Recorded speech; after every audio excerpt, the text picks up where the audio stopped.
Diketahui massa larutan glukosa itu adalah 100 gram nih teman-teman, di mana fraksi mol zat terlarutnya itu yaitu glukosa adalah 0,25 mol.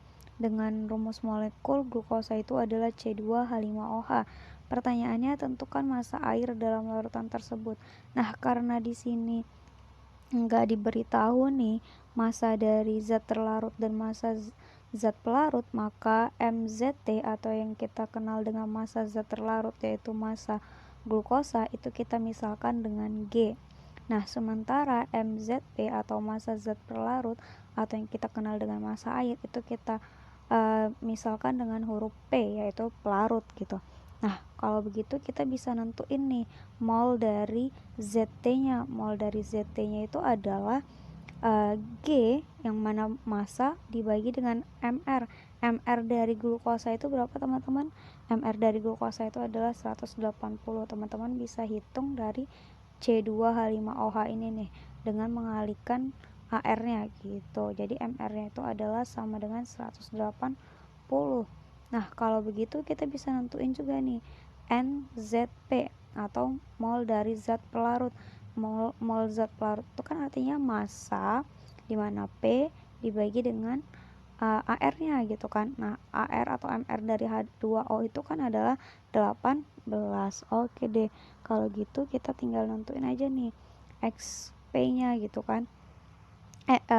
XT-nya dulu nih, karena kan XT kan udah diketahui nih, maka kita gerak dari XT. XT sama dengan NT per NT ditambah dengan NP gitu kan. Nah, berarti ini 0,25 sama dengan G per 180 dibagi dengan G per 180 ditambah dengan P per 18. Nah, ini kan hasilnya sama dengan 1/4 sama dengan 9 per 180 dibagi dengan G ditambah 10P. Nah, ini nanti akan dikali sama 180. Jadi 180-nya bakalan habis, jadinya sisa 1/4 sama dengan G dibagi dengan G ditambah 10P. Itu jadinya nantinya hasilnya itu adalah, kita kali silang aja nih teman-teman. Berarti kalau dikali silang hasilnya itu kan jadinya G ditambah 10P sama dengan 4G gitu kan. Nah, berarti 10P sama dengan 4G dikurang G gitu. Jadi 10P sama dengan 3G. Kalau dibagi sama-sama dibagi 3 udah gak bisa ya, berarti gak bisa dibagi 3 lagi. Berarti kalau gitu ini kita sebut dengan persamaan pertama nih, dimana nantinya nilai P itu sama dengan 3G per 10 gitu kan. Nah, ini persamaan pertama. Nah, kalau begitu kita bisa dapetin teman-teman, kita kan tahu nih kalau dalam suatu larutan zat pelarut ditambah dengan zat terlarut itu akan hasilnya sama dengan 100. Nah, 100 ini adalah milik mereka nih, yang mana yang massa larutan 100 gram. Jadi dalam 100 gram ini kan pasti ada komponen larutan zat terlarut ditambah dengan zat pelarut yang nantinya totalnya itu adalah 100 gram. Nah, kita kan belum tahu nih jumlah berapa massa dari keduanya, karena kan massa keduanya nggak diketahui. Jadi kita misalin aja P ditambah G itu, yang mana P itu adalah massa zat pelarut, G itu adalah massa zat terlarut, itu akan hasilnya sama dengan 100 gram. Nah, kita kan tadi udah misalin tuh nilai P itu sama dengan 3G dibagi 10 gitu, ditambah dengan G sama dengan 100. Nah, 3G per 10 ini kan sama aja dengan 0,3 kan.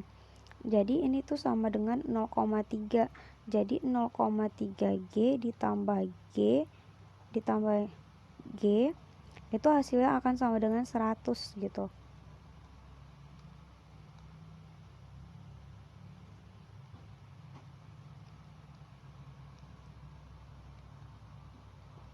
Nah, berarti kalau begitu ini tuh ada 1,3G. Kenapa 1,3G?